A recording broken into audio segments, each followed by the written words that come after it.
प्रधानमंत्री मोदी के भाषण में हर वो बातें हैं जो आज पूरी दुनिया भारत के बारे में सुनना चाहता था। पूरा देश जो जानना चाहता था। भारत को सामरिक तौर पर, आर्थिक तौर पर ब्लैकमेल करने वालों को लाल किले के प्राचीर से प्रधानमंत्री मोदी ने साफ और कड़े शब्दों में संदेश दे दिया कि भारत झुकने वाला नहीं है। ये भारत सशक्त और समृद्ध है और आने वाले दिनों में किसी भी अंतर्राष्ट्रीय चुनौतियों से निपटने के लिए सक्षम है। इसके लिए प्रधानमंत्री ने आत्मनिर्भरता पर खास जोर दिया है इस भाषण में और इसका पूरा रोड मैप पेश किया है। चाहे जीएसटी रिफॉर्म हो, डिफेंस, फर्टिलाइजर जैसे सेक्टर में आत्मनिर्भरता की बात हो या फिर डेमोग्राफी मिशन की बात हो, ये दर्शाता है कि आने वाले दिनों में काफ़ी कुछ तेज़ी से बदलने वाला है और काफ़ी कुछ हलचल रहने वाला है। तो आज आवाज़ अड्डा में करेंगे इसी पर खास चर्चा। नमस्कार, मैं हूँ लक्ष्मण राय और इस चर्चा में हमारे साथ जुड़ेंगे खास मेहमान। पहले इंडिया फाउंडेशन के चेयरमैन और नीति आयोग के पूर्व VC Rajiv Kumar sir, Kotak Mahindra AMC के MD Nilesh Shah ji, business standard के editorial director A K. Bhattacharya ji, defence expert colonel Danveer Singh ji और the new Indian editor in chief Aarti Tikku Singh ji. आप सही मेहमानों का बहुत बहुत स्वागत हमारे शो में। आप लोगों से चर्चा की शुरुआत करूं उससे पहले एक बार देख लेते हैं कि प्रधानमंत्री मोदी ने आज क्या कुछ खास कहा है। परिश्रम में जो तपा है, परिश्रम में जो तपा है, उसने ही तो इतिहास रचा है। परिश्रम में जो तपा है, उसने ही तो इतिहास रचा है। जिसने फौलादी चट्टानों को तोड़ा है, जिसने फौलादी चट्टानों को तोड़ा है, उसने ही समय को मोड़ा है। जिसने फौलादी चट्टानों को तोड़ा है, उसने ही समय को मोड़ा है। और समय को मोड़ देने का भी, समय को मोड़ देने का भी यही समय है, सही समय है। भारत के किसान, भारत के पशुपालक, भारत के मछुआरे, ये हमारी सबसे बड़ी प्राथमिकता है। भारत के किसान, भारत के मछुआरे, भारत के पशुपालक, उनसे जुड़ी किसी भी अहितकारी नीति के आगे मोदी दीवार बन के खड़ा है।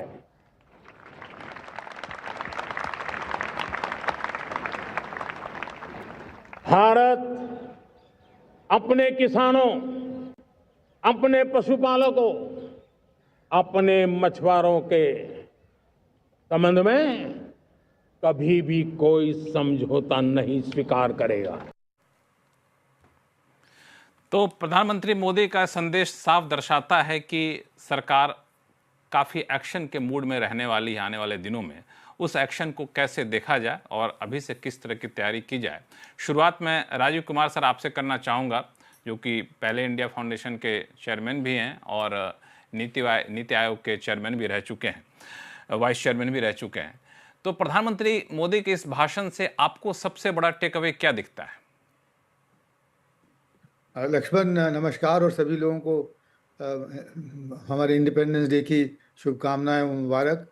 और जो सबसे बड़ा संदेश ये लगता है कि अब हम लोग जो हैं वो अपनी डोमेस्टिक इकोनॉमी को पूरे लक्ष्य के साथ, पूरे ज़ोर के साथ सुदृढ़ करने की कोशिश करेंगे और हम जो हैं वो उस अपनी जो अर्थव्यवस्था है उसको कंपेटिटिव बनाएंगे और हम किसी भी जो टैरिफ के जो हमारे जो धमकियां हैं उनके सामने मुड़ेंगे नहीं। और उसके लिए उन्होंने कई चीज़ें कहीं कि जो है वो हमारा जो कृषि पर उनका जो जोर है, नारी शक्ति पे जो उनका जो है जोर है, और जो उन्होंने एक टास्क फोर्स बनाया है कि जो हाँ विकसित भारत को जो है वो $10 ट्रिलियन इकॉनमी कितनी जल्दी बनाया जाए।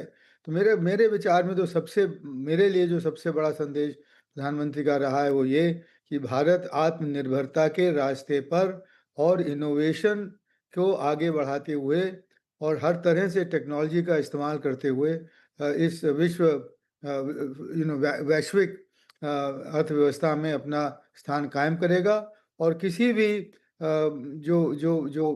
किसी भी अनफेयर डिमांड्स के सामने वो झुकेगा नहीं। और मेरे ख्याल में इसीलिए उन्होंने सबको एक तरह से पूरे देशवासियों को आह्वान किया है। और जो उन्होंने आखिरी में आपने जो सुनाया अभी कि समय को मोड़ने की बात, तो ये बड़ी बात है। मगर साथ में बस ये भी कहना है कि ये सारी चीज़ जो है वो हम लोगों को बहुत नए सिरे से और बहुत मेहनत से अपनी अर्थव्यवस्था को बढ़ाने के लिए काम करने की एक ललकार है। और इसमें हम लोग कितने खरे उतर पाएँगे तो आगे हमें देखना पड़ेगा। मगर उन्होंने इस बारे में अपनी जो दिशा है वो सबके सामने ज़ाहिर कर दी है। और इसमें कई चीज़ें जो उन्होंने बताई जैसे कि जीएसटी वगैरह के बारे में, उसके डिटेल में मैं नहीं जा रहा हूँ, मगर मुझे जो सबसे बड़ा लगा ये कि समृद्धि, सुरक्षा और अपना स्वस्थ भारत के लिए वो जो है वो कटिबद्ध हैं। और हम लोगों से उन्होंने कहा है कि हम भी इसी तरह से कटिबद्ध हों, तो सब लोग साथ मिलके अगर चलेंगे तो ये काम हासिल हो जाएगा, ये लक्ष्य हासिल हो जाएगा। बिल्कुल राजीव कुमार सर, मैं दो चीज़ें आपसे पूछूंगा, चूंकि इन दोनों चीज़ों में जब आप नीति आयोग में थे और नीति आयोग से बाहर रहे तब भी आपने काफ़ी जोर दिया, इसमें इन्वॉल्व रहे डीपली आप। पहली बात कि ये जो टास्क फोर्स की बात की है प्रधानमंत्री मोदी ने, कई बार आपसे भी चर्चा होती रही, आप भी कई बार इस तरह की वकालत करते रहे कि इस तरह के रिफॉर्म की बहुत ज़रूरत है। तो इस टास्क फोर्स से आप क्या अपेक्षा रख रहे हैं? लक्ष्मण, मुझे पहली चीज़ तो ये कहना है कि शायद कहीं कुछ गलती हुई है जो मैंने पढ़ा वो और सुना, वो ये कि इस टास्क फोर्स का लक्ष्य है कि 2047 तक भारत की अर्थव्यवस्था $10 ट्रिलियन इकोनॉमी की होगी। और अगर नॉमिनल टर्म में अगर $10 ट्रिलियन इकोनॉमी की होगी तो आज हम 4 ट्रिलियन पे अपने आप को माने, तो जो हमारी आर्थिक गति है वो सालाना कुछ 4.5-5% के करीब होगी। और वो मुझे लगता है कि वो लक्ष्य जो है वो थोड़ा हमारी जो काबिलियत है, जो हमारी अपनी पोटेंशियल है उससे कम है। और इसलिए इस टास्क फोर्स का सबसे बड़ी चीज़ ये होगी कि विकसित भारत की एक परिभाषा वो पूरे देश को दें कि हमें किस लक्ष्य तक पहुंचना है पिछले अगले जो है वो 20 साल में मान लीजिए या 22 साल में। तो एक तो पहली चीज़ टास्क फोर्स का ये होगा। और दूसरा ये है कि सभी लोगों को विदित है, सबको साफ मालूम है कि कई सारी जगहों पर ख़ासतौर से ईज़ ऑफ डूइंग बिजनेस पर और प्राइवेट सेक्टर को, प्राइवेट एंटरप्राइज को प्रोत्साहन देने में और अपने कृषि को एक नई प्रोडक्टिविटी लेवल लाने में, तो वो उसमें हमें कोशिश, वो टास्क फोर्स उस पे अगर करे बात, तो मेरे ख्याल में उस पर अगर अपना आधारित करे अपना ध्यान, तो बहुत ज़्यादा होगा। लक्ष्मण, मैं इस बारे में एक चीज़ ये कहना चाहता हूँ कि भारत पूरे विश्व के इतिहास में एक पहला देश होगा जिसको कि अपनी अर्थव्यवस्था की गति तेज़ रखना है और साथ में अपना जो पर्यावरण है ठीक रखना है, अपना कार्बन फुटप्रिंट कम करना है। ये एक बहुत बड़ी चीज़ है। और इस बड़ी चीज़ को इन दोनों चीज़ों को साथ लेकर चलने के लिए हमें एक नए सिरे से सोचना होगा। और मेरी आशा है कि ये टास्क फोर्स जो बने वो इस नए सिरे से सोचने की बनिस्बत इसके कि हम किसी और दूसरों की नकल करें और दूसरों की मॉडल से लाएं, एक नए सिरे से ज़मीन के स्तर पर रहकर अपने जो स्टार्टअप्स हैं, इनोवेटर्स हैं, जो अपने उनके साथ मिलकर, और जैसा कि उन्होंने कहा कि हर ज़िले में जो कि कृषि में पिछड़ा हुआ है, ज़िले के लेवल पर अगर बात करेगा एक टास्क फोर्स तो ज़्यादा बेहतर होगा। फिर से दोहरा रहा हूँ कि हमें इस समय कम से कम 6.5 और 7% की रफ्तार से, सालाना रफ्तार से बढ़ना है और साथ में अपना कार्बन फुटप्रिंट कम करना है। इन दोनों को लेकर, इन दोनों में समन्वय कैसे हो, ये टास्क फोर्स का एक बहुत बड़ा उद्देश्य और लक्ष्य होना चाहिए। राजीव कुमार सर, मैं आपसे रिक्वेस्ट करूंगा, आप हमारे साथ कुछ देर जुड़े रहिए। कोटक महिंद्रा एएमसी के एमडी और सी नीलेश शाह हमारे साथ जुड़ गए हैं। नीलेश शाह जी, मैं अभी राजीव सर से ये पूछ रहा था कि इसका सबसे बड़ा टेक अवे क्या है, और उसके बाद बातचीत होने लगी टास्क फोर्स को लेकर के, जो काफ़ी कह सकते हैं कि बहुत इसकी ज़रूरत शिद्दत से महसूस हो रही थी। तो आप कैसे देख रहे हैं प्रधानमंत्री मोदी के इस भाषण को? माना जाए कि अगले कुछ महीने काफ़ी हलचल भरे रहने वाले हैं। तो फर्स्ट ऑफ ऑल स्वतंत्र दिन की हार्दिक शुभकामनाएं। इस इंडिपेंडेंस डे स्पीच में समृद्ध भारत के लिए लोगों को प्रोत्साहित किया गया है। इसके लिए स्वदेशी अपनाना जरूरी है ना। वोकल फॉर लोकल नारा बहुत अच्छा है, बट उसे हमें एग्जीक्यूट भी करना पड़ेगा। दूसरा, ईज ऑफ डूइंग बिजनेस।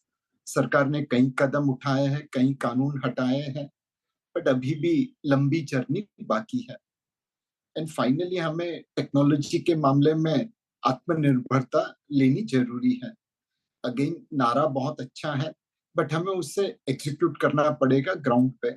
हमारे कई स्टार्टअप्स हैं जिसमें टैलेंट की कमी नहीं है, बट उस टैलेंट को एनकरेज करने के इकोसिस्टम को हमें बिल्ड करना जरूरी है। तो आदरणीय प्रधानमंत्री जी ने बहुत सही तरीके से कहा है, वोकल फॉर लोकल अपनाइए, ईज ऑफ डूइंग बिजनेस को सरकार इंप्रूव करेगी और लोकल आत्मनिर्भरता के लिए टेक्नोलॉजी के क्षेत्र में आगे काम उठाएगी। ये अगर सारी चीजें हम सही तरीके से कर पाए तो एक समृद्ध भारत बनाना बहुत आसान रहेगा। एक चीज़ और नीलेश जी आपसे पूछूं, फिर मैं ए.के. भट्टाचार्य साहब और राजीव कुमार सर के पास जाऊंगा। वो कि इन्होंने कहा कि दिवाली से पहले एक बड़ा तोहफा देने वाले हैं। जीएसटी रिफॉर्म की बात इन्होंने की। जीएसटी रिफॉर्म में किस तरह के रिफॉर्म आप देखना चाहेंगे? जीएसटी रिफॉर्म है या एम्प्लॉयमेंट के लिए 1 लाख करोड़ के फंड की प्रावधान की है, ये सारी चीजें शॉर्ट टर्म मेजर्स हैं। आज हम अमेरिका से टैरिफ निगोशिएशन में जुड़े हुए हैं। हो सकता है 27 अगस्त को टैरिफ के डर बढ़ के 50% हो जाए, तो उसकी एडवर्स इम्पैक्ट को मेजर करने के लिए, निगेट करने के लिए आपको डोमेस्टिक इकोनॉमी को स्टिम्युलेट करना जरूरी है। जीएसटी रेट रिडक्शन से लोगों की जेब में पैसा आएगा, कंजम्पशन को बढ़ावा मिलेगा। बट रेट रिडक्शन के साथ साथ हमें जीएसटी की जो प्रोसेसेस है उसे भी सिंप्लीफाई करना जरूरी है। आज जब हम बिजनेसमैन से मिलते हैं तो कई लोगों का फीडबैक है कि जीएसटी की जो प्रोसेसेस है, रेगुलेशंस है, जो इंक्वायरी आ रही है टैक्स कलेक्शन के लिए, वो काफी कम्बरसम है। तो ना सिर्फ रेट रिड्यूस करिए, बट प्रोसेस को भी सिंप्लीफाई करिए ताकि हमें सोने पे सुहागा मिले। तो सिर्फ रेट रिड्यूस नहीं करना है, प्रोसेस को भी काफ़ी सिंप्लीफाई करना है। राजीव कुमार साहब, जीएसटी रिफॉर्म में दो चीज़ें, चूँकि अब तक हम लोग मान के चल रहे थे कि रेट घटा दिया जाएगा, 18% 12% को मर्ज कर दिया जाएगा। अब यहाँ पे नीलेश जी ने कहा कि एक बड़ा चैलेंज है कि प्रोसेस को भी सिंप्लीफाई करिए। कितना फिजिबल है ये कर पाना, चूँकि अब तक बातें तो होती रही इस बारे में? लक्ष्मण, फिजिबली नहीं, आवश्यक है, नितांत आवश्यक है। इस समय जीएसटी का हालत ये हो गई है कि हर चीज़ पर, कल मैंने पढ़ा जैसे कि अगर आप कुर्सी एक्सपोर्ट कर रहे हैं, उसमें अगर कुशन है तो एक अलग दर लगेगा, कुशन नहीं है तो एक दूसरा दर लगेगा। हर होटल के कमरों में तमाम सारी जो हैं वो कैटेगरीज बनाई हुई हैं वगैरह वगैरह। ये एक जीएसटी का जो हमारा प्रोसेस है वो एक और रेगुलेटरी एंड कंप्लायंस बर्डन बन के रह गया है और रेंट सीकिंग का भी माध्यम हो गया है। इसको हमें बिल्कुल बहुत अच्छी तरह से इसको जो है वो जो है वो सिंप्लीफाई करना है। देखिए, लक्ष्य शुरू से जीएसटी का था कि एक दर हो, और हमेशा बात, बहुत बड़ी अच्छी अच्छी बातें लिखे गए थे पेपर कि वो टैक्स इक्विवेलेंट रेट क्या है। और अभी जो जीएसटी हुआ है उसमें अगर आप देखें तो indirect tax to GDP ratio कोई बढ़ा नहीं है ख़ास, बल्कि थोड़ा सा शायद कम ही हुआ होगा मेरे ख्याल में, क्योंकि पहली शुरुआत के बाद अब जो है वो जो बात जीएसटी की आ रही है। तो इसमें इसकी एक बॉयंसी बढ़ाना, इसको सिंप्लीफाई करना, एक दर की ओर बढ़ना, ये सब चीज़ें आज बहुत आवश्यक हैं। और मुझे लगता है कि दिवाली में अगर प्रधानमंत्री जो हमारे अभी 5 या 6 रेट हैं कम से कम, उनको 2 रेट पे ले आएँ, जिसमें कि एक एसेंशियल कमोडिटीज़ हों जो रोज़मर्रा के जीवन के लिए जो है उसको चाहे 0 कर दें या सबको 5% पे कर दें और बाकी एक इक्विवेलेंट कर दें, तो ये करना इस समय आवश्यक है, उसको करना चाहिए। और दूसरी बात ये है कि अब समय आ गया है कि स्टेट्स के साथ एक और ग्रैंड कॉम्प्रोमाइज़, एक और ग्रैंड बार्गेन किया जाए कि जो फ्यूल्स हैं हमारे पेट्रोलियम, डीज़ल वगैरह, वो और हमारी जो पूरी अल्कोहल इकोनॉमी है उसको भी जीएसटी के अंदर में लाया जाए। उसका जो भी उससे स्टेट्स को, राज्यों को जो उससे जो उसका कलेक्शन होता है, उसके लिए ग्रैंड बार्गेन फिर से करके अगर वो ले आएँ तो मेरे ख़्याल में एक फिर से एक पूरी एक नेशनल मार्केट जो है वो अच्छी तरह से बन जाएगी और सहूलियत हो जाएगी, ईज़ ऑफ डूइंग बिज़नेस हो जाएगा। और ये ईज़ ऑफ डूइंग बिज़नेस के लिए बहुत ज़रूरी है कि जीएसटी को जो है हम जितना सरल और सिंप्लीफाई कर सकें उतना ही बेहतर होगा। बिल्कुल, ये आपने कहा कि जितना सरल और सिंप्लीफाई कर सकें, और ये ज़रूरत है, फिजिबल है कि नहीं, इस पे चर्चा ही नहीं करनी, ये आपको ज़रूरत है, इसको करना ही होगा। ए.के. भट्टाचार्य साहब, दो चीज़ें हैं, एक तो जीएसटी रिफॉर्म की बात आपने सुनी, दूसरा नीलेश शाह जी ने कहा कि वोकल फॉर लोकल, आत्मनिर्भरता की बात हम लोग करते हैं, लेकिन इसको ज़मीन पर लागू करना बहुत ज़रूरी हो गया है। देखिए, जो जीएसटी की जो बात, जैसे राजीव कुमार जी ने, नीलेश जी ने कहा, ये कहने में तो सरल लगता है, पर जो चैलेंज जो होगा दिवाली के अंदर करना, स्टेटों को अपने ऑन बोर्ड करना, मैं समझता हूँ कि काफ़ी चुनौतीपूर्ण काम रहेगा। क्योंकि इस वक्त जो पांच करीबन रेट जो हैं, अगर आप जीरो रेट को मिलाते हैं, तो पांच रेट को बनाकर आइडियली दो या तीन में लाना जरूरी है। और सबसे बड़ी बात यह है कि दिवाली तक जो जीएसटी का जो कॉम्पेंसेशन सेस जो है, उसको किस तरह से विलय किया जाए। तो मैं ये समझता हूँ कि जीएसटी की कॉम्पेंसेशन सेस का जो पैसा जो है, वो सरकार ने, केंद्र सरकार ने, वो जो रिजर्व बैंक ऑफ इंडिया को उन्होंने वापस पैसा कर दिया, जो पैसा कोविड के टाइम में लिया गया था। अगर आप जीएसटी के आंकड़े देखेंगे तो सरकार के पास दिवाली तक ऐसे पैसे बन जाएंगे जिससे कि वो जीएसटी कॉम्पेंसेशन सेस का विलय कर सकते हैं। वो जीएसटी कॉम्पेंसेशन जो है 28%, वो किस तरह से उसका पूरी तरह से विलय होगा, या उसको एक सस्टेनेबल टैक्स के आधार से ये अपने टैक्स के अंदर मिला दिया जाएगा, ये एक बहुत बड़ा एक निर्णय होगा। मैं समझता हूँ कि जीएसटी रेट रैशनलाइजेशन और जीएसटी रेट को रिड्यूस करने के साथ साथ जीएसटी कॉम्पेंसेशन सेस का फ्यूचर फॉर्म क्या होगा, फ्यूचर टेक क्या होगा, ये भी एक बहुत बड़ी एक डिसीजन होगी। क्योंकि कॉम्पेंसेशन सेस इस वक्त सारे डिमेरिट गुड्स के ऊपर लगते हैं, वो किस तरह से लाया जाए। जो अल्कोहल और जो पेट्रोल एंड डीजल की जो बात है, वो मैं समझता हूँ कि एक ग्रैंड बार्गेन की जरूरत है। स्टेट्स इस वक्त जिस तरह से, और सेंटर भी जिस तरह से एक्साइज का जो जो कलेक्शन जो है, वो क्या वो जीएसटी के अंदर ला सकेंगी, इससे इंडस्ट्री के तरफ काफी एक सेट ऑफ का फायदा मिलेगा। इस वक्त कोई सेट ऑफ का नहीं मिलता है। तो अगर पेट्रोलियम प्रोडक्ट्स को अगर हम अंदर ला सकते हैं जीएसटी के अंदर, वो लाना मुश्किल नहीं है, कानूनी तौर में मुश्किल नहीं है, क्योंकि जीएसटी एक्ट में ऑलरेडी दिया गया है, सिर्फ एक रूल का ऐलान करना होगा। तो वो मुश्किल नहीं है, पर उसमें जो एक बड़ी जो डिसीजन लेने की जो एक कंसल्टेटिव प्रोसेस से, कंसेंसस से स्टेट के साथ मिला के वो होगा कि नहीं होगा। तो ये दो चीज मैं समझता हूँ कि पेट्रोल डीजल का जो इंक्लूजन, और दूसरी बात जो जीएसटी कॉम्पेंसेशन सेस का विलय होगा, या उसको किसी तरह से एब्जॉर्ब करेंगे। ये दो चीज, बड़ी बड़ी चीज, अगर दिवाली तक अगर अगर रेट रैशनलाइजेशन के साथ साथ हो जाए, मैं समझता हूँ जीएसटी का जो न्यू जीएसटी की जो बात कर रहे हैं, वो काफी हद तक पूरी हो सकती है। बिल्कुल, पर जो काफी हद तक। स्वदेशी की हाँ। जो बात जो हो रही है, रिफॉर्म की जो बात हो रही है, मैं समझता हूं कि जो इसमें थोड़ी बात अधूरी रह गई है। क्योंकि अगर हम पूरी तरह से रिफॉर्म करें, अगर स्वदेशी करें, तो इसका जो एक एक एक क्या हम यही सोच रहे हैं कि कोई हमारे साथ कोई इंटरनेशनल एंगेजमेंट नहीं होगा? तो उसके बारे में भी मैं समझता हूं कि काफी चर्चा होनी चाहिए। जो सेकंड जनरेशन रिफॉर्म जो होगा, उसकी टास्क फोर्स को ये भी सोचना होगा कि किस तरह के पार्टनर के साथ हमारी इंटरनेशनल एंगेजमेंट हो। वो भी एक रिफॉर्म की टास्क फोर्स के दायरे में आना चाहिए।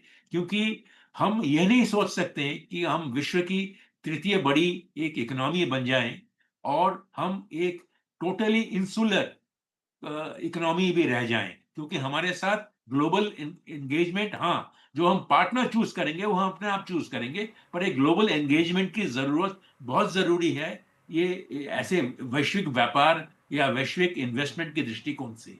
तो मैं समझता हूँ ये दोनों चीज जो है वो बहुत जरूरी है। और प्रधानमंत्री जी ने जो निर्देश दिया है, उसी हिसाब से अगर काम चले और डिस्कशन हो, कंसेंसस हो, कंसल्टेशन हो स्टेट के साथ, हम आगे बढ़ सकते हैं। बिल्कुल, यहाँ पे दरअसल जब प्रधानमंत्री भाषण देने वाले थे या उससे पहले सबकी नज़रें इस बात पे टिकी थी कि जिस तरीके से ऑपरेशन सिंदूर हुआ, पाकिस्तान जिस तरीके से अनर्गल बयान दे रहा है, उस पर प्रधानमंत्री क्या बोलने वाले हैं, अमेरिका जिस तरीके से हावी होने की कोशिश कर रहा है, प्रधानमंत्री किस तरह से जवाब देंगे। इस पर मैं राजीव कुमार सर, नीलेश शाह सर, आप दोनों लोगों से भी जवाब लूँगा, लेकिन एक छोटा सा रिएक्शन मैं कर्नल दानवीर सिंह से लेना चाहूँगा कि ऑपरेशन सिंदूर के बाद ये प्रधानमंत्री का भाषण, उस भाषण में ऑपरेशन सिंदूर पर खास जोर दिया गया, ये क्या मैसेज देता है पूरे डिफेंस सेक्टर के लिए और आत्मरक्षा के लिहाज से? देखिए, अगर प्रधानमंत्री मोदी का भाषण सुने शुरू से लेके आखिर तक, चाहे उसके अंदर इकोनॉमी की बात हो, चाहे उसमें जियोपॉलिटिक्स की बात हो, चाहे उसमें डिफेंस की बात हो, चाहे उसमें आरएसएस का उल्लेख हो, आप किसी भी चीज़ को ले लें, अगर आप इसको पूरे इस स्पीच का सेंस समझेंगे तो उससे ये लगता है कि भारत इस समय एक बहुत ही निर्णायक मोड़ पर खड़ा है। ऑपरेशन सिंदूर जारी है, देश युद्ध की स्थिति में है, चाहे वो जियोपॉलिटिक्स की बात करें, टैरिफ्स को लेकर बात करें, चाहे आपके ऊपर सैंक्शंस की धमकियों को लेकर बात करें, या आपकी जो स्ट्रेटेजिक ऑटोनॉमी है उसको लेकर बात करें, तो ये पूरा का पूरा स्पीच कहीं ना कहीं भारत को, भारत के लोगों को मोटिवेट करने वाला स्पीच लगा। और ये भारत को बताया जा रहा है और इस स्पीच के ज़रिए कि हमें अपने पैरों पर खड़ा होना है। चाहे आप किसी भी इस स्पीच के किसी भी धागे को उठा के देख लीजिए, वो पूरा का पूरा फोकस उसका भारत को स्ट्रॉन्ग करने की बात को लेकर है 2047 तक। और उन्होंने इस चीज़ का भी जिक्र किया कि लोग अपने आर्थिक लाभ के लिए परिस्थितियों को बदल रहे हैं। तो ये सारी चीज़ें बहुत इंपॉर्टेंट हैं। उन्होंने जेट इंजन का उल्लेख किया, एक बहुत ही मिसिंग कड़ी है इस आत्मनिर्भर, जहाँ तक रक्षा की बात अगर हम कर रहे हैं, एक बहुत इंपॉर्टेंट एस्पेक्ट जो है वो मिसिंग है, दैट इज़ जेट इंजन। हमने चंद्रयान की बात कर ली, हमने मून के ऊपर एक स्टेशन की बात कर ली, हमने सारी चीज़ों की बात कर ली, डीप सी एक्सप्लोरेशन की बात करी और रेयर अर्थ मिनरल्स की बात करी, सारी चीज़ों की बात करी। और उसी बीच हमने इस दुखती रग पर भी हाथ रखा कि हम अपना जेट इंजन नहीं बना पाए हैं। तो ये कहीं ना कहीं एक कंसर्न भी दिखा रहा है, भारत की एक डेस्परेशन कह लीजिए या कमज़ोरी भी कहीं ना कहीं दिखा रहा है। तो ये सारी चीज़ों को अगर आप जोड़ें तो आपको लगता है, मेरे को ऐसा लगा कि ये स्पीच एक उस प्रधानमंत्री का था जिसका देश अभी युद्ध में है। बिल्कुल आपने सही इंटरप्रेट किया इनको। आरती टिक्कू सिंह जी, प्रधानमंत्री का भाषण मैं स्पेसिफिक आपसे पूछूं, पाकिस्तान और यूएस को क्या मैसेज दे रहा है? लक्ष्मण जी, पहले तो सबको हैप्पी इंडिपेंडेंस डे। और जहां तक आपका सवाल है, मुझे लगता है कि प्रधानमंत्री ने जो आज स्पीच दिया उसका ओवरऑल मतलब जो मुझे समझ आया वो ये आया कि पूरी दुनिया एक क्रिटिकल मोड़ पे खड़ी है और एक नए वर्ल्ड ऑर्डर की तरफ बढ़ रही है। और मुझे लगा कि प्रधानमंत्री जी ने ये साफ कर दिया कि वो पूरे सक्षम है और ये देश पूरा सक्षम है उस नए एरा में जाने के लिए। बेशक चैलेंजेस है, बेशक बहुत सारे उन्होंने संकटों की भी बात की, और संकट मेरे ख्याल से जियोपॉलिटिकल संकट ही है। और उन्होंने जिस विश्वास के साथ, जिस एनर्जी के साथ आज बात की, इनफैक्ट मैं कहूंगी पिछले एक साल के बाद मुझे लगा कि जो ऊर्जा उनमें थी, जो दृढ़ता उनमें थी उनकी स्पीच में, वो पिछले एक साल में उतनी साफ नहीं थी। लेकिन आज ये लगा कि वो कह रहे हैं कि वो पाकिस्तान खासकर, इनफैक्ट इंडस वाटर ट्रीटी का उन्होंने जिस तरह से जिक्र किया कि पानी और लहू इकट्ठे नहीं बहेगा, और ये साफ कर दिया कि वो जो पानी है इंडस वाटर ट्रीटी के तहत जो हम लोगों ने एग्रीमेंट था नदियों का, उस पे उन्होंने साफ कर दिया कि वो पानी हम इस्तेमाल करेंगे। तो मुझे लगता है कि पाकिस्तान को तो एक बहुत बड़ी चुनौती दे ही दी। इनफैक्ट अभी हमने हाल में ही जिस तरह के स्टेटमेंट्स पाकिस्तान की तरफ से आ रहे थे इंडस वाटर ट्रीटी को लेकर, मुंह तोड़ जवाब दिया है प्रधानमंत्री मोदी जी ने इंडस वाटर ट्रीटी को लेकर। दूसरा, ऑपरेशन सिंदूर, जैसे कि सभी पैनलिस्ट ने भी एक्सेप्ट किया है कि ये एक युद्ध वाला जो भाषा थी, उस तरह का एक मुझे लगता है कि उनका टोन भी वैसा ही था। अगर आप पूरा उनका जिस तरह से जिस स्ट्रेंथ से बोल रहे थे, एक युद्ध वाला भी वो स्पीच था, लेकिन साथ ही साथ मल्टीपल और मल्टी डायमेंशनल रिफॉर्म्स की जहां बात करते हैं, तो मुझे लग रहा है कि प्रधानमंत्री युद्ध नहीं चाहते हैं, वो रिफॉर्म चाहते हैं। वो चाहते हैं कि इंडिया प्रोग्रेस करे, इंडिया आगे बढ़े, लेकिन कोई हमें तंग करेगा, वो पाकिस्तान हो, पाकिस्तान चाइना या यूएस का प्रॉक्सी बन के हमें तंग करे, या डायरेक्टली यूएस हमें तंग करे या चाइना तंग करे, वो उन्होंने ये साफ कर दिया कि इंडिया कोई झुका नहीं सकता इंडिया को। इंडिया एक सॉवरेन नेशन है, वो अपने अधिकारों के लिए लड़ेगा, और हम सक्षम हैं कि जो भी हमारी कमजोरियां हैं, चैलेंजेस है, क्राइसिस है, हम मिलके लड़ेंगे। उन्होंने इनकार नहीं किया कि चैलेंजेस नहीं है। मुझे लगता है ये बहुत बड़ी बात उन्होंने कही कि संकट भी है लेकिन हम दृढ़ भी है, और इसलिए मुझे लग रहा है कि प्राइम मिनिस्टर ने जो नए वर्ल्ड ऑर्डर में जो जरूरतें होंगी, जो कठिनाइयां होंगी, उसके लिए भी देश को तैयार किया, और साथ ही साथ में पाकिस्तान, यूएस, चाइना सबको ये भी आगाह कर दिया कि हम झुकने वाले नहीं हैं। बिल्कुल, सबको आगाह कर दिया कि हम झुकने वाले नहीं हैं। राजीव कुमार सर और नीलेश शाह सर, मैं एक-एक सवाल आप लोगों के पास आऊँ कि इस प्रधानमंत्री के भाषण को अगर देखें आत्मनिर्भरता की तरफ, कि हम एग्रीकल्चर से, किसानों के हितों से कोई समझौता नहीं करेंगे, बड़ी मुश्किल से आज़ादी पाई है, उसको हम छीनने नहीं देंगे, ये सारी बातों को कैसे देखा जाए? ख़ास तौर से जिस तरीके से यूएस बार-बार धमकी दे रहा है ज़्यादा टैक्स लगाने के लिए, अपने लिए हमारा बाज़ार ज़्यादा खोलने की दबाव डाल रहा है। राजीव कुमार जी? लक्ष्मण जी, ये जो बात ए के भी ने कही कि लोकल फॉर लोकल तो बहुत अच्छी बात है, मगर इसका मतलब ये नहीं है कि हम इंसुलर इकॉनमी बन जाएं और हम पूरे वैश्विक अर्थव्यवस्था से जो है अपने आप को पृथक कर लें। तो वो तो रहना पड़ेगा, और मुझे लगता है कि इस नज़र से हमें एक एक फिर पूरा एक और देखना पड़ेगा कि कैसे हम किन क्षेत्रों में जो है वो हम बाज़ार में वैश्विक स्पर्धता में हम आगे कैसे बढ़ सकते हैं। इसी के लिए हम लोगों ने पीएलआई बनाई थी, इसी के लिए जो है उसको और आगे बढ़ाने की बात है। मेरा जो यहाँ पर एक जो जो अपना विचार है वो ये है कि हमें अब डिफेंसिव होना छोड़ देना चाहिए। हमें अब ये इतनी देर हम ये करते हैं कि जो भी हमारा सेक्टर है जिसमें कि जो चल रहा है उसको हम प्रोटेक्ट करते रहेंगे। चाहे कोई भी सेक्टर आप ले लीजिए, चाहे वो ऑटोमोबाइल्स हों या फिर ये जो कंज्यूमर आइटम्स हों, फर्नीचर हो, एग्रीकल्चर हो, वो ये कि हम सबको प्रोटेक्ट करेंगे। उसकी जगह अगर हम उन सेक्टर्स पे ध्यान दें कि जहां हमारी वैश्विक स्पर्धता जाहिर है और आगे बढ़ सकती है, तो उस पर अगर हम ध्यान देकर उस पर हम अपना पूरा पॉलिसी जो है वो उस पर लक्षित करें, तो मेरे ख्याल में बेहतर होगा। और इसलिए हम जो है वो हमारा जो जो जो जो हिस्सा है अर्थ विश्व अर्थव्यवस्था में, जो अभी ट्रेड में हमारा 3% से कम ही रहता है, 2.67% है, सर्विसेज को मिला लें तो 3.5% है, उसको हम दुगना कैसे करें। ये टास्क फोर्स बनाया गया है, उसका एक एक बिल्कुल एक खास लक्ष्य होना चाहिए कि हम अपनी जो हमारे जो हमारे निर्यात हैं, चाहे वो मर्चेंडाइज गुड्स के हों या सर्विसेज के हों, और या कह लीजिए रेमिटेंसेस के भी हों, उसकी हम तादाद दुगनी अगले 5 साल में कैसे करें।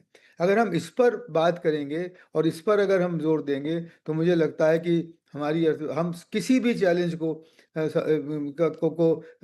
सुलझाने के लिए समर्थ हैं। मगर हमें अब ये 70 साल पुरानी बात छोड़ देना चाहिए कि हम कौन कौन से सेक्टर्स को अपना जो है बचा के रखें। मैं एक जैसे कि उदाहरण देना चाहता हूँ। 20 करोड़ हमारी जो है वो पशु संख्या है। इतना बड़ा, सबसे शायद दुनिया के सबसे बड़े या दुनिया के सबसे बड़े हम दूध उत्पादक हैं। हमारी इतनी सारी कोऑपरेटिव्स हैं, बहुत सक्सेसफुल हैं। हम उस बात पे ध्यान दें कि हम कैसे इनको जो है वो वैश्विक स्तर पे जाके इनकी स्पर्धा बढ़ाएं, बनस्पत इसके कि हम इनको बचाएं कैसे। हम ज़रूर इनको बचाएंगे उन पदार्थों से जो हमारे लिए नुकसानदेह हैं, जैसे कि बोन मील फेड काउज और जीएमओज वगैरह, मगर हम इस सेक्टर को विश्व के स्तर पे कैसे ले जाएं, और उसमें विश्व का जो हिस्सा है उसको हम आज अगर 5% तो 10 करें वगैरह, उस पर हमें अब जोर देना चाहिए। मेरे ख्याल में प्रधानमंत्री का जो इशारा है वो भी इसी तरफ है कि हम अर्थव्यवस्था में, वैश्विक अर्थव्यवस्था में हमारे दर्जा ऊंचा होगा और हम आगे बढ़ेंगे। और अगर हम ये करेंगे तो हमारे जितने भी विकसित भारत के लक्ष्य हैं वो हम पूरा करने में समर्थ होंगे, वरना मेरे ख्याल में हम नहीं होंगे। अलग होकर और पृथक होकर तो हम लोग बिल्कुल भी नहीं हो सकते। इस सेकंड जनरेशन रिफॉर्म्स को, कि प्राइवेट सेक्टर अपने हमारे प्राइवेट सेक्टर का विश्व में कैसे स्पर्धा बढ़े, और कैसे उसका हिस्सा बढ़े, इस पर हमें जोर देना बहुत आवश्यक है इस समय। अनिल, आपने बिल्कुल सही कहा कि हर प्रोडक्ट हम बना लें, हर प्रोडक्ट हमारे पास ही रहे, ये बिल्कुल पॉसिबल होता नहीं है। जहाँ हमारी मजबूती है वहाँ पे डिफेंसिव ना रहें, वहाँ पे हम लोग आगे बढ़ के उसको पूरी दुनिया में बढ़ाएं, इस पर जोर देना होगा। नीलेश शाह साहब, आपने शुरू में कहा था कि वोकल फॉर लोकल करते हैं, आत्मनिर्भरता की बात करते हैं, लेकिन ज़मीन पर आता नहीं है। उसका एक तरीका इन्होंने बताया, राजीव कुमार जी ने। तो आपको क्या लगता है कि जैसे इन्होंने एक एग्जाम्पल दिया डेयरी सेक्टर का, ऐसे कौन कौन से सेक्टर हैं जहाँ पे हमें लगता है कि हम लोग आत्मनिर्भर हो सकते हैं और ग्लोबल वैल्यू सप्लाई चेन में भारत की भागीदारी बढ़ाई जा सकती है? लक्ष्मण भाई, झुकना मंजूर नहीं है, बट उसका मतलब ये नहीं है कि हम रिजिड बन जाए और फ्लेक्सिबल नहीं रहे। फॉर एग्जाम्पल, सिंगापुर एक छोटा सा देश है, उसे बहुतेक देशों से ट्रेड सरप्लस है, बट अमेरिका से उसने डेफिसिट बना के रखा है। भारत बहुत बड़ा देश है, दुनिया की दूसरी सबसे बड़ी ट्रेड डेफिसिट हम चलाते हैं। बाकी सारे देशों से ट्रेड डेफिसिट है, अमेरिका से सरप्लस है। क्या जब हमें पता था कि डोनाल्ड ट्रंप साहब आने वाले हैं, टैरिफ की बात करने वाले हैं, तो कुछ चीजें अमेरिका से ज्यादा आयात कर लेते, अपनी ट्रेड डेफिसिट तो वही रहती, बट अमेरिका के साथ शायद आज टैरिफ वॉर में हमें एक लेवरेज मिल जाता। अब तब नहीं किया, अब कर सकते हैं। दूसरी चीज, आपको टेक्नोलॉजी के मामले में आर्थिक स्वतंत्रता चाहिए। फॉर एग्जाम्पल, 5G नेटवर्क आज इंडियन कंपनीज खड़ी कर सकती हैं, बट उन्हें ऑर्डर नहीं मिलते। अब एक कंपनी जब शुरुआत कर रही है, तब आप उसकी कंपैरिजन किसी बड़ी एस्टैब्लिश कंपनी से कैसे कर पाएंगे? तो इन मामलों में आपको घरेलू कंपनी को सपोर्ट करना पड़ेगा, इवन दो वो एस्टैब्लिश कंपनी से शायद थोड़ी पीछे रहें। यहाँ पे स्केल मिलेगा, तब वो जाके बाहर की दुनिया में एक्सपोर्ट कर पाएगा। आज हमारे कुछ रूल्स रेगुलेशंस ऐसे हैं जो रैबिट और टॉर्टोइज दोनों को एक तरीके से दौड़ने को कहते हैं। भाई, टॉर्टोइज है, वो धीरे से ही चलेगा, किसी दिन वो रैबिट की तरह दौड़ना सीख लेगा, बट अब तो नहीं सीखेगा। ऐसे बहुत सारे सेक्टर है जहां पे लोकल टैलेंट अवेलेबल है, लेकिन उन्हें आपको प्राथमिकता देनी पड़ेगी, एनकरेज करना पड़ेगा। सरकार ने कई कदम उठाए हैं लोकल इकोनॉमी को सपोर्ट करने के लिए, बट समय बदलता रहता है, आपको भी प्राथमिकता बढ़ानी पड़ेगी। तो अब प्राथमिकता में क्या होनी चाहिए फोकस एरिया में? चूंकि अभी स्थिति यह है कि जिस तरीके से हम मार्केट को खोलते जा रहे हैं, फ्री ट्रेड एग्रीमेंट करते जा रहे हैं, बायलैटरल ट्रेड एग्रीमेंट करते जा रहे हैं, तो जाहिर तौर पे घरेलू इंडस्ट्री का कंपटीशन तो बढ़ता जाएगा। ऐसे में आप कह रहे हैं कि सपोर्ट दीजिए, तो ये सपोर्ट किस तरीके का होना चाहिए? Support, let's take cotton. दुनिया का सबसे अच्छी क्वालिटी का कॉटन और टॉप 3 क्वांटिटी का कॉटन भारत में पैदा होता है। हम फार्मर की हित की रक्षा करने के लिए कॉटन को इंपोर्ट नहीं करने देते, या एक्सपोर्ट्स पे बैन लगा देते हैं जब भाव बहुत ज्यादा चढ़ जाए। तो इस वजह से जो एक पूरी वैल्यू चेन होनी चाहिए वो नहीं बन पाती। कॉटन से यान बनता है, यान से फैब्रिक बनती है, फैब्रिक से गारमेंट बनता है। कॉटन से यान बना है, बहुत कम वैल्यू एड है। यान से फैब्रिक बना है, बहुत कम वैल्यू एड है। फैब्रिक से गारमेंट बना है, बहुत कम वैल्यू एड है। बट उस गारमेंट के ऊपर आप एक ब्रांड लगा के मार्केट करें तो बहुत ज्यादा वैल्यू एड है। हम कॉटन कभी कभी एक्सपोर्ट कर देते हैं, यान के बहुत बड़े एक्सपोर्टर हैं, फैब्रिक भी एक्सपोर्ट करते हैं, बट गारमेंट एक्सपोर्ट में बांग्लादेश से नीचे है। तो हमारा पूरा फोकस ये होना चाहिए कि कैसे हम वैल्यू एड को इंडिया में कैप्चर करें। किसानों के हित की रक्षा करनी है, स्पिनर के हित की रक्षा करनी है, फैब्रिक मेकर के हित की रक्षा करनी है, बट गारमेंट एक्सपोर्ट भी करना है। तो वैल्यू एड को भारत में रिटेन करेंगे, उतना बेनिफिट यहाँ मिलेगा। डेटा सेंटर को देख लीजिए, आपका मेरा डेटा अमेरिका जा रहा है, बाहर जा रहा है। अब डेटा सेंटर को लोकलाइज करिए। जब डेटा सेंटर लोकलाइज करेंगे तो सीमेंट बिकेगी, जमीनें बिकेगी, पावर इक्विपमेंट बिकेंगे, पूरी एक इकोसिस्टम तैयार हो जाएगी। तो हमें वोकल फॉर लोकल जो नारा है उसे अपनाना पड़ेगा। एक भारतीय की तरह मुझे स्वदेशी के लिए अभिमान रखना पड़ेगा। आज हम मेड इन चाइना के जब गणपति बापा की मूर्ति लेके आते हैं, उनकी लाइट्स लेके आते हैं, तो वोकल फॉर लोकल कैसे हो पाएगा? और सरकार की तरफ से हमें ये वैल्यू चेन को कैप्चर करना पड़ेगा, चाहे वो डेटा लोकलाइजेशन हो, चाहे वो टेक्सटाइल्स हो, हर चीज में इंडस्ट्री के साथ बैठ के वैल्यू चेन को भारत में रखें। वैल्यू चेन को भारत में रखें। भट्टाचार्य साहब, कितना फिजिबल है ये फीजिबल तभी होगा, मैं समझता हूँ कि vocal for local as a slogan ठीक है, पर ये फीजिबल तभी होगा जब हमारी डोमेस्टिक पॉलिसी रिफॉर्म्स की रफ्तार और भी बढ़ेगी। समस्या ये है कि हमारी जो डोमेस्टिक पॉलिसी रिफॉर्म, हालांकि प्रधानमंत्री जी ने ये काफी अच्छा ब्यौरा दिया है, 40,000 कंप्लायंस खत्म कर दी गई हैं, 1500 पुराने कानून को स्क्रैप कर दिए गए हैं, और विभिन्न तरह के जो नए जो इनकम टैक्स लॉ के सब कुछ आ रहे हैं। पर मैं समझता हूं कि जो डोमेस्टिक पॉलिसी रिफॉर्म, अगर आप फैक्टर मार्केट रिफॉर्म की बात करेंगे या प्रोसीड्यूरल रिफॉर्म की बात करेंगे, देखिए दो चीज है, एक तो है प्रोडक्शन और दूसरी है प्रोडक्टिविटी। हमें जो रिफॉर्म, परफॉर्म और ट्रांसफॉर्म, उसमें प्रोडक्शन बढ़ाना है, पर उसके साथ साथ प्रोडक्टिविटी बढ़ाना है। हम विश्व के अगर मिल्क में, अगर दूध में सबसे बड़े प्रोड्यूसर्स हैं, तो हमें ये भी देखना है कि हमारी कॉस्ट ऑफ प्रोड्यूसिंग मिल्क कैसी है, कितनी है, हमारी कंप्लायंस कॉस्ट कितनी है। अगर आप जीएसटी की बात कर रहे थे, उसमें भी तो एक कंप्लायंस कॉस्ट है, उसकी तो बात हमें देखनी है। तो हम वोकल फॉर लोकल करें, पर उसके साथ साथ हम डोमेस्टिक पॉलिसी रिफॉर्म में भी काफी जोर लगाएं। मैं समझता हूं कि हमारे जो जो टास्क फोर्स है, इसके लिए 10 साल का काम नहीं है। मैं समझता हूं ये काम तो ये कल कर लेना चाहिए था, क्योंकि अगर डोमेस्टिक पॉलिसी रिफॉर्म्स अगर नहीं बनेंगी, तो आप वोकल फॉर लोकल एक तरह से एंटी कंज्यूमरिस्ट बन सकता है, क्योंकि डोमेस्टिक इंडस्ट्री वो प्रोटेक्शन में आकर कॉस्ट को बढ़ा दे, और क्योंकि मैं डोमेस्टिकली प्रोड्यूस चीज खरीदूंगा तो कॉस्ट बढ़ जाएगा, तो हमारी इकोनॉमी की जो प्रतिस्पर्धिता जो है उसमें हानि पहुंचेगी। तो मैं समझता हूं कि लक्ष्य ठीक है कि हम वोकल फॉर लोकल करें, रिफॉर्म करने हों? स्वदेशी आत्मनिर्भरता करें, दूसरे देशों के ऊपर हम निर्भरशील ना रहें, पर उसके लिए बहुत जरूरी ये है कि हम डोमेस्टिक इकोनॉमिक रिफॉर्म्स कैसे लाएं, और जो चीज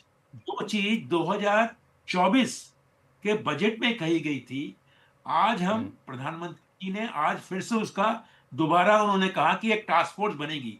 2024 के बजट में, जुलाई के बजट में वित्त मंत्री ने ऐलान किया था कि एक सेकंड जनरेशन रिफॉर्म के लिए एक कमेटी बैठेगी, पर करीबन 1.5 साल हो गया है, पर वो कमेटी अब की फिर से प्रधानमंत्री जी उसका ऐलान कर रहे हैं। तो इसका मतलब क्या है कि हमारी जो जो कटिबद्धता जो है कि हम second generation reform, domestic policy reform करेंगे, उसमें थोड़ी बहुत कमी रह गई है। और हमें आज की तारीख में हमें ये सोचना है कि किस तरह से हम डोमेस्टिक पॉलिसी रिफॉर्म्स का जो एक कैंपेन जो है उसी तरह आगे बढ़ाएं, जिस तरह से हाँ, हम उस आत्मनिर्भरता की या स्वदेशी की कैंपेन कर रहे हैं, क्योंकि दोनों चीज में एक बहुत बड़ी कॉम्प्लीमेंटैरिटी है, कॉम्पिटिटिवनेस नहीं है।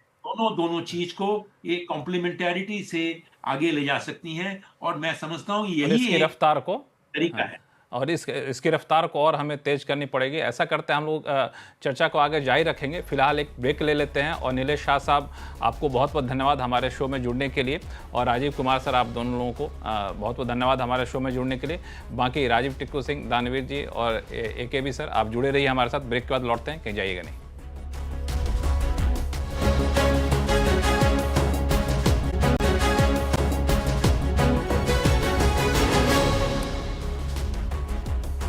ब्रेक के बाद एक बार फिर से आपका स्वागत है। हम लोग चर्चा कर रहे हैं प्रधानमंत्री के भाषण के ऊपर कि उससे क्या संदेश निकल के जा रहा है। अब तक हम लोगों ने ये देखा कि आर्थिक पहलू पर खास तौर से आत्मनिर्भरता की तरफ प्रधानमंत्री ने जो कहा, लेकिन अपने भाषण में 2-3 चीज़ें उन्होंने बहुत महत्वपूर्ण कही, और ख़ास तौर से अभी जिस बात को लेकर सबसे ज़्यादा डिबेट हो रहा है पूरे देश में, उस पर एक क्लैरिटी ला के दे कि सरकार क्या सोच रही है और इस तरफ कैसे आगे बढ़ने वाली है। इसमें से एक जो अहम अनाउंसमेंट किया उन्होंने वो ये कि हम डेमोग्राफिक मिशन यहाँ पे शुरू करेंगे। डेमोग्राफिक मिशन जो है ये मुझे लगता है कि ऐसा पहल है जो अब तक SIR पर जो हंगामा हो रहा था, मोटा मोटी वो सारे विवाद यहाँ भी उठकर आएंगे, लेकिन एक क्लैरिटी है इस मिशन के तहत हम करना क्या चाहते हैं। आरती टिक्कू सिंह, इस मिशन को आप कैसे देख रही हैं? इसके जरिए कौन सा लक्ष्य हासिल करना चाहती है सरकार और कितना फिजिबल है कर पाना?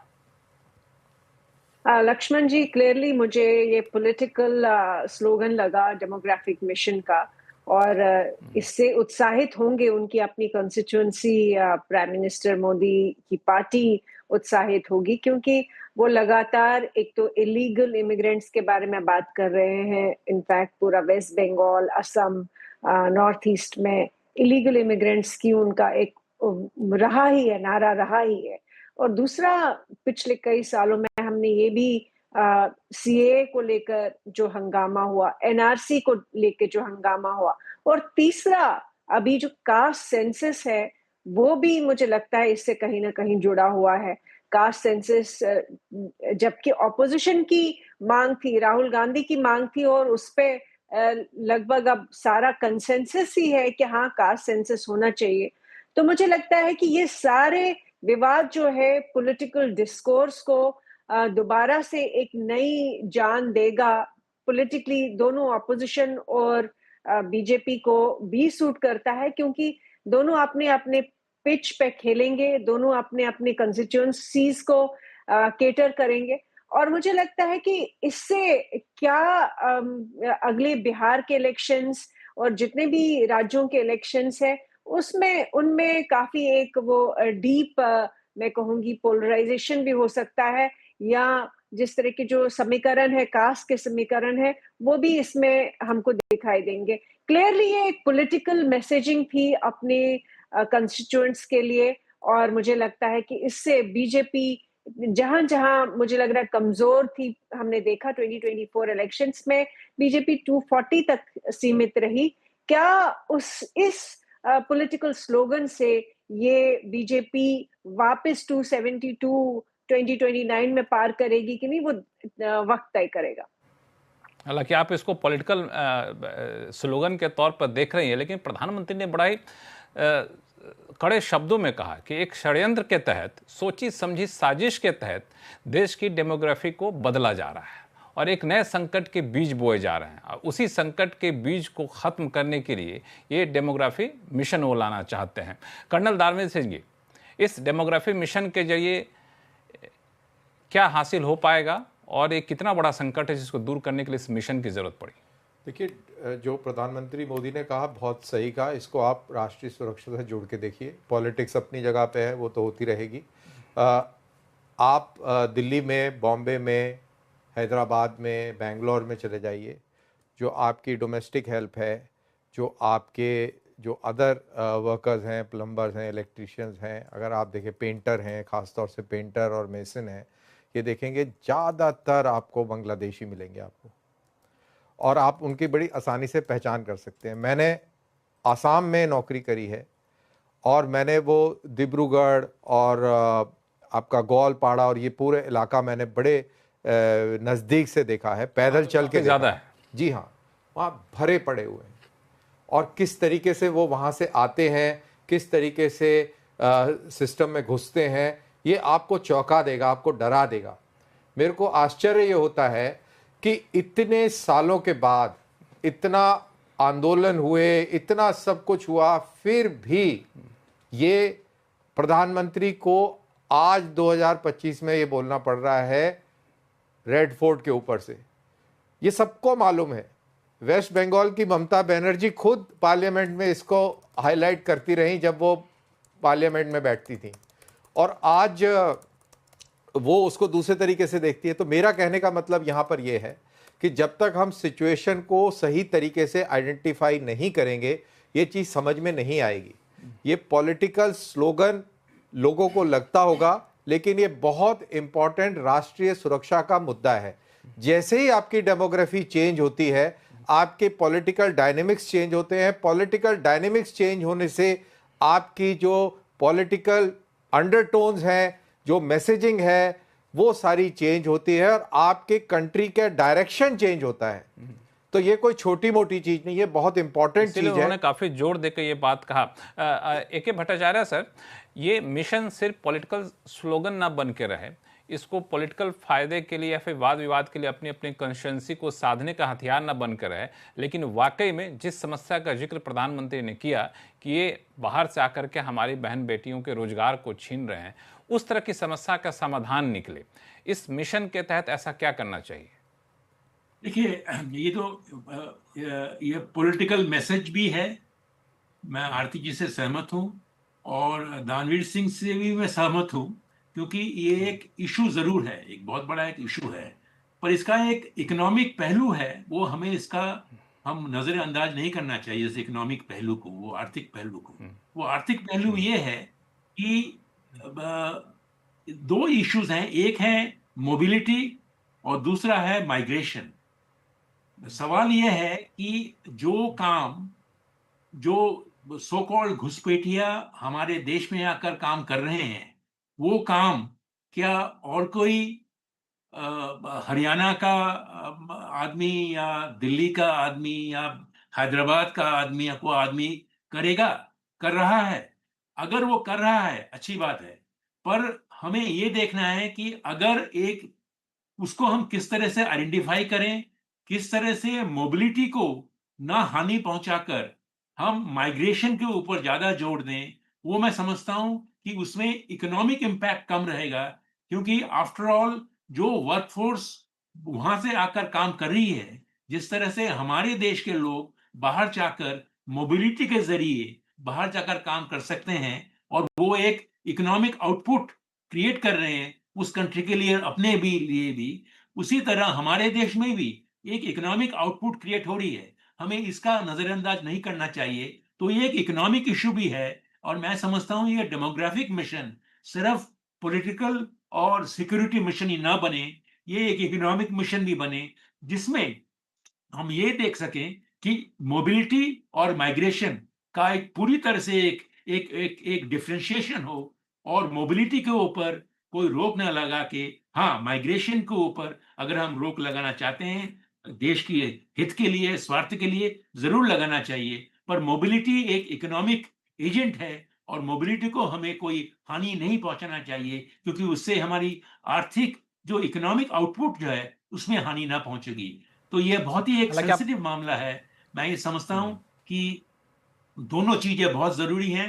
मोबिलिटी को ना हानि पहुंचाकर किस तरह से हम माइग्रेशन की ओर अगर हम एम्फेसिस कर सके, हम शायद इस मिशन को पॉलिटिकल या सिक्योरिटी ना बना के एक सार्वजनिक एक मिशन बना सकते हैं।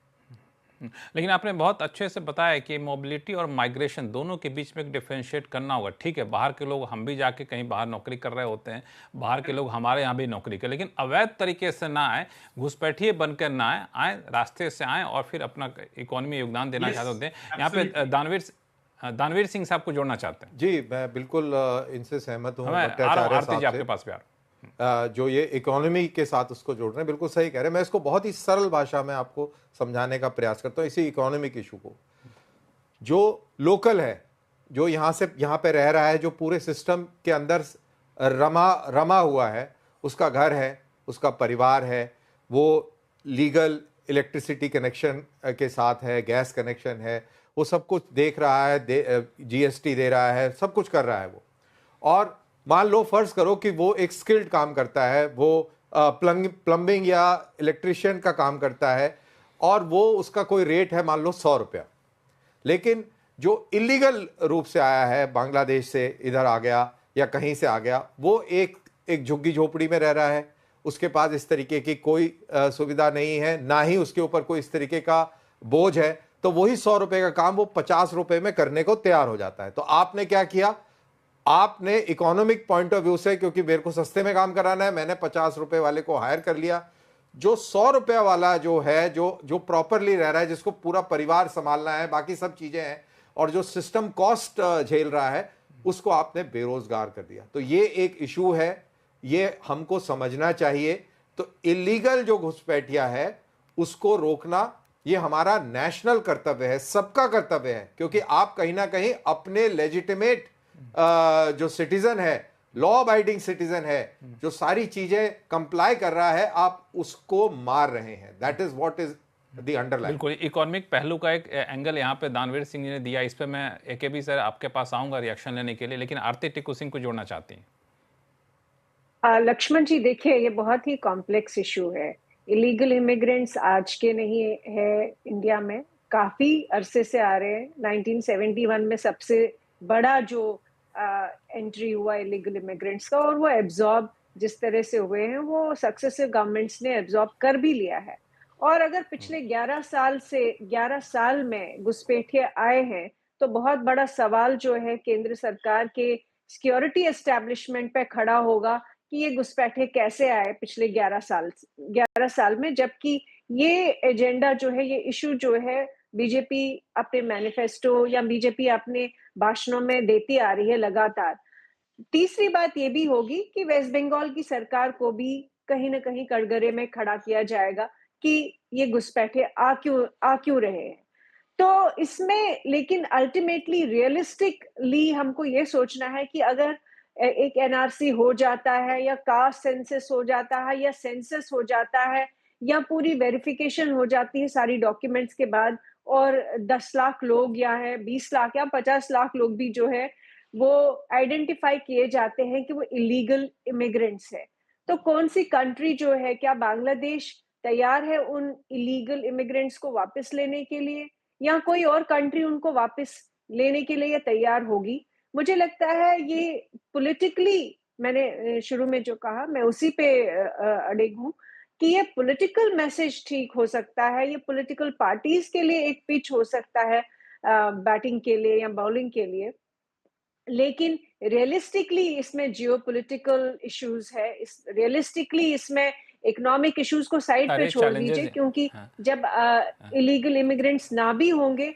तब भी जो है वो ऑटोमेटिकली इकोनॉमी में डिमांड और सप्लाई का इशू है कि अगर आपको मेड्स या हेल्प, डोमेस्टिक हेल्प चाहिए, अगर इलीगल इमिग्रेंट नहीं है तो डोमेस्टिकली वो ऑटोमेटिकली वो क्रिएट हो सकता है उस मार्केट में। बिल्कुल ऐसा करता है। आरती जी, चूंकि सो समय थोड़ा सा खत्म हो रहा है, मैं आपको बीच में रोकूंगा 10 सेकंड के लिए, अगर एकेबी सर कुछ जवाब देना चाहें, चूंकि आपके जवाब के ऊपर दोनों लोगों ने रिएक्ट किया है। नहीं, मैं यही कहूंगा कि मैं विश्वास करता हूं कि अर्थनीति और राजनीति या सिक्योरिटी में ये उपभोक्ता का अधिकार संरक्षण को हमें मद्देनजर नहीं करना चाहिए। एक उपभोक्ता का जो अधिकार जो है वो है कि वो बेस्ट ऑफर, बेस्ट प्राइस मिले। मैं ये मानता हूं कि जो अवैध जो लोग आ रहे हैं उनके ऊपर रोक लगाना चाहिए, पर एक वर्क परमिट की व्यवस्था की जानी चाहिए, जिस वर्क परमिट से मुझे उपभोक्ता के जरिए एक अधिकार मिलना चाहिए कि मुझे बेस्ट तो ऑफर ये वर्क परमिट जैसी बात आपने एक अच्छा सुझाव दिया, और दूसरा उपभोक्ता का जो अधिकार है उसको मत छीनिए, वो मार्केट के ऊपर, मार्केट फोर्सेस के ऊपर रहने दीजिए। आप सही मेहमानों का बहुत बहुत धन्यवाद हमारे शो में जुड़ने के लिए और अपना कीमती समय निकालने के लिए। तो आवाज़ अड्डा में फिलहाल इतना ही। देखते रहिए CNBC आवाज़। नमस्कार।